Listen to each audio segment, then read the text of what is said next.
नमस्कार व्यूअर्स। मैंने पिछले रीडिंग में बताया था शादी टूटने की या ब्रेकअप होने के कारण। तो वो एक कारण था। अब दूसरा कारण जो है ये है कि आपके थर्ड पार्टी की इन्वॉल्व होना आपकी ज़िंदगी में। थर्ड पार्टी, थर्ड पर्सन वो आपकी ज़िंदगी में, आप लोगों की ज़िंदगी में इन्वॉल्व होते हैं, फिर रिश्ता टूटते हैं। ये आप मत सोचो कि आप जिसको विश्वास करते हो, आपके घर की सब बात बताते हो। मैं अभी भी ये कार्ड 5 ही लूँगी। अब इसे आपके घर की बात सब बताते हो तो वो क्या आप उनकी तो सीमित रखते हैं या बात को बाहर फैलाते हैं? आपका दुश्मन को भी और आपसे जो लोग नाराज़ है उसको भी बात को फैला देते हैं और आपके खिलाफ और भड़का देते हैं। Queen of pentacles bottom of the deck में आई है। दूसरा जो है ये third person, ace of swords, 8 of wands, 8 of cups, king of cups, strength। देखिए थर्ड आदमी किस तरह इन्वॉल्व होते हैं आपकी लाइफ को, मतलब जी की जंजल बनाने के लिए। थर्ड आदमी ये इस तरह मतलब बात को हवा में उड़ा मतलब फैला देते हैं। जैसे आप विश्वास करके कुछ उनको बोला, आपका मतलब आप जिसके शुभ चिंतक मानते हो, वो आप चाहते हो कि वो आपका बात जाके आप मियाँ बीवी मतलब जैसे रेडियो लिविंग में रिश्ता मेरा हो या शादी कर लिए हो, तो आप चाहते हो आपका पेरेंट्स को समझा ले और आपने ट्राई करके मतलब नहीं हो पाए। आपका पेरेंट्स आपसे बहुत नाराज़ है और आप बहुत कोशिश कर लिए, तो आप चाहते हो कि आपका पेरेंट्स से जो नज़दीक है आप उनसे साढ़े बात करें और वो आपका पेरेंट्स को समझाए। आप अच्छे आदमी हैं और वो बोल दिए, सोच लिया इस तरह, मगर आप उनसे कह रही हो, आपका फैमिली में जो बात हुई है आप उनसे कहा तो वो क्या करेगा, वो बात को डायरेक्ट, कुछ लोग ऐसा भी है, सभी को नहीं कहूँगी मैं, कुछ लोग ऐसे ही है कि वो पेरेंट्स को उल्टा पल्टा बोल देते, जो आपने कहा वो नहीं बोला, ताकि वो आपका पेरेंट्स आपके ऊपर और खुंदक बढ़े और आपको मतलब रिश्ता ना होने दे। तो क्योंकि वो आपने जिसको शुभचिंतक माना वो शायद इतना शुभचिंतक नहीं है और वो बात आपको पता नहीं था, तो इस तरह वो और रिश्ता को तोड़ने में रखते हैं, जोड़ने में नहीं। आहिस्ता आहिस्ता कुछ बात आपके दिमाग में, आहिस्ता आहिस्ता कुछ बात आपका मतलब हस्बैंड के दिमाग में या आपका वाइफ के दिमाग में डालते जाते हैं या आपका पेरेंट्स के दिमाग में। ये काम करते हैं थर्ड पर्सन जो है, यही काम करते हैं। आहिस्ता आहिस्ता आपका घर में झगड़ा शुरू हो जाता है, तो एक दूसरे के विश्वास की कमी हो जाती है, फिर टेंशन, लड़ाई झगड़ा, फिर अब कब तक कौन किसको बर्दाश्त करते रहे, फिर सोचते हम दोनों अलग हो जाए। कारण क्या है किसी को कोई नहीं पता। इनका कोई ईगो ठेस पहुंच रही है, उनका ईगो ठेस पहुंच रही है, वो आप अपने आप को एक ईगोस्टिक पर्सन समझ लिए, तो ये काम कराते हैं वही थर्ड पर्सन जो है, कुछ के लिए बोल रही हूँ मैं।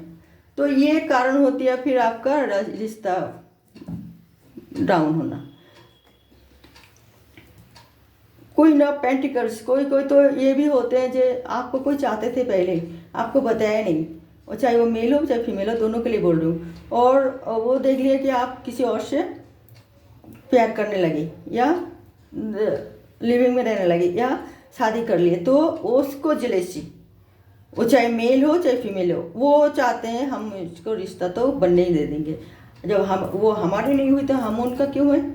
इस तरह करके वो आपका ज़िंदगी डामाडोल कर देती हैं, आपका ब्रेकअप हो जाती है, तो आपको पता ही नहीं चला। आप दोनों ही बेकसूर था, आप दोनों एक दूसरे से मतलब पसंद भी करते थे, शादी भी कर लिए, मगर वो टिक नहीं पाया। क्योंकि कोई भी एनर्जी, चाहे वो फीमेल एनर्जी हो चाहे मेल एनर्जी हो, वो उसको तोड़ने की जो चिंताधारा था वो कामयाब हो गई। और आप लोग बस दुख की उसमें झेल रही हो, आपका ज़िंदगी भी खराब हो गए, आपको आपकी शादी की आपका मतलब जो लाभ लाइफ था वो कुछ भी नहीं कामयाब होने दिए और वो टूट गए।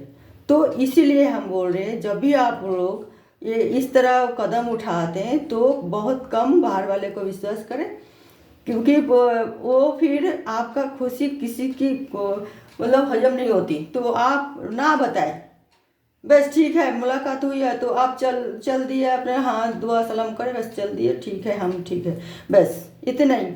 ना बोले किसी को कुछ भी, बोलने से आप लोगों को और परेशानी की सामना करना पड़ेगा। जो करना है आप दोनों मियाँ बीवी मिलकर कीजिए, जो करना है वही ठीक रहेगा और वो उसी ऐसा ही करना चाहिए अगर आपको रिलेशन बचाना हो तो।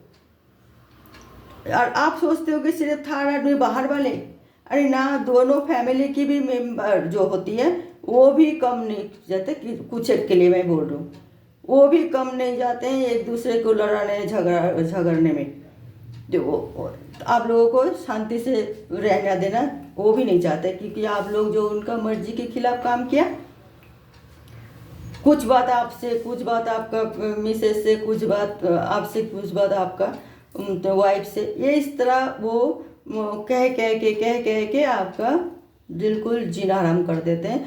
आप सोचते हो कि हमारी मिसेस की गलती है और मिसेस समझते हैं हमारे हस्बैंड की गलती है। नहीं, आप लोगों की गलती नहीं है, ये आपका कुछ के लिए बोल रही हूँ मैं, सबके लिए नहीं।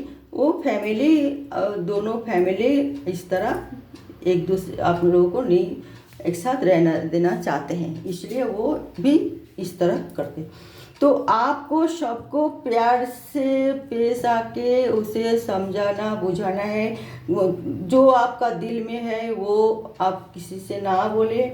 जो कोई भी मतलब काम करे तो पूरा काम सक्सेसफुल होने के बाद ही सबको बताए। सक्सेसफुल होने के बाद तो सबको पता ही चल जाएगा, तो पहले से बताना ठीक नहीं होती है। आप कुछ भी काम कर लो तो आपको आपका दिल में ही रखो और ये सब नेगेटिविटी से दूर रखो। अपना नया संसार बनाया, उसको कैसे आगे टिकाऊ हो उस तरफ ध्यान दो, और तभी मतलब आपको सक्सेस मिलेगा लाइफ में। नहीं तो आपका वैवाहिक जीवन बिल्कुल ही आगे और नहीं चल पाएगा। और इस तरह वो होने से आप दुखी होकर भगवान को भूल जाते हो। आप भगवान पर विश्वास ही नहीं रखते हो, आप भगवान को ब्लेम कर देते हो।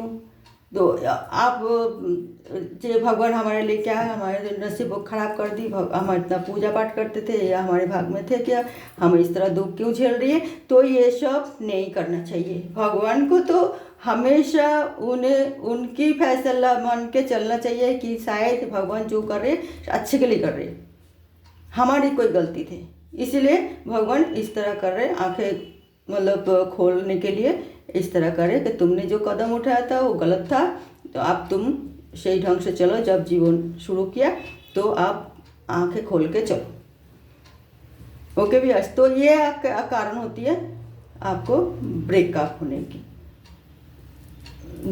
कोई भी, चाहे वो ब्रेकअप बोले, चाहे तलाक बोले, चाहे डिवोर्स बोले, और चाहे कुछ भी आप कह लो, नेगेटिव तो है ही वो सब। तो ये होती है कारण।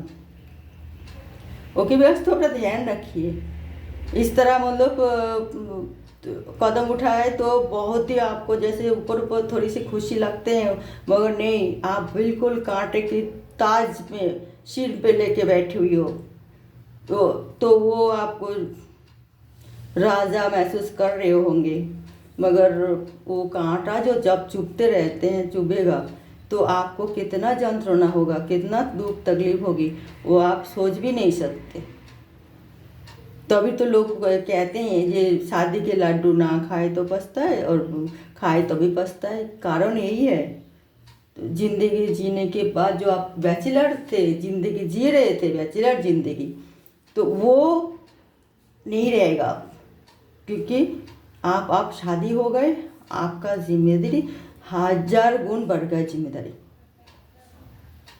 अपना बहुत ही सोच समझ के आपको कदम उठाना पड़ता है, तभी आपका शादी की जो जीवन है जो होती है वो अच्छी पटरी में चलने के लिए बैलेंस करना पड़ेगा, बैलेंस करके चलना पड़ेगा। ऐसे पहले जो भी बैचलर थे हवा में उड़ते थे, इस तरह अब उड़ना बंद करना पड़ेगा, नहीं तो जो आपको ज़िंदगी भी इस तरह उठता रहेगा, कोई भी स्टेबल नहीं आएगी, स्टेबिलिटी। और आप लोग दुखी होकर कभी कभार ये सोचते जरूर मैं सब कुछ छोड़ के जा रही हूँ, हम तो नहीं, ये भी बुज़दिल वाले काम होती हैं। सब कुछ छोड़ कर, सब कुछ छोड़ छाड़ के जा रही हूँ, ये भी एक बुज़दिल वाली बात होती है। जब आप जिम्मेदारी सिर पे लिए है तो जिम्मेदारी निभाने की कोशिश कीजिए। एक ये नहीं कि सब छोड़ छाड़ के जाने से भी कोई समस्या समाधान नहीं होती है, हल नहीं होती है वो समस्या कीजिए। ये अधूरा इंसान बन जाओगे आप, अधूरा ज़िंदगी रह जाएगी आपकी। पूरी ज़िंदगी कैसे हुई?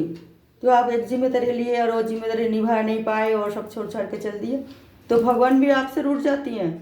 भगवान भी आपको कोई ब्लेस नहीं करते हैं, करेगा क्यों करेगी बताओ? वो तो ठीक है, तुमने जैसे किया, चेक किया और कि गलत किया वो तुम एडजस्ट करो और इस तरह ज़िंदगी निभाओ, मगर आपने वो भी नहीं किया। सब छोड़ छाड़ के क्यों अब तो छोड़ छाड़ के जाना ही था, छोड़ना ही था, तो फिर क्यों आगे बढ़े? क्यों आप साथ देने की वादा किया और साथ रहने के लिए क्यों ये सब मतलब शादी किया या लिविंग में रहे, कैसे रहे, क्यों रहे? अगर फिर वही जब उसी टाइम आपने तो नहीं सोचा था ना हम छोड़ के जाएंगे, तो फिर अभी क्यों ऐसा चिंता कर रही हो? तो यही कारण होता है मेरे प्यारे प्यारे व्यूअर्स, रिश्ता टूटने की। एक तो जल्दीबाजी करके रिश्ता करने की, सबको खपा करके, सबको नाराज करके रिश्ता टूट जाती है फिर। और एक यही है, थर्ड पर्सन आके आपका रिश्ता तोड़ते हैं। तो ये मैं रीडिंग जो कर रही हूँ, जिसको रेजोनेट होती हैं तो वो आप कमेंट करके हमें बता सकते हो।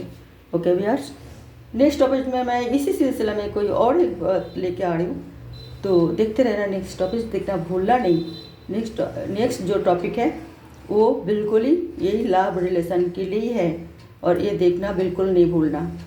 ओके व्यूअर्स, नमस्कार। आज की रीडिंग यहीं मैं ख़त्म करती हूँ, और अगले रीडिंग में मैं लेके आ रही हूँ ब्रेकअप होने की और एक वजह क्या है। Okay viewers.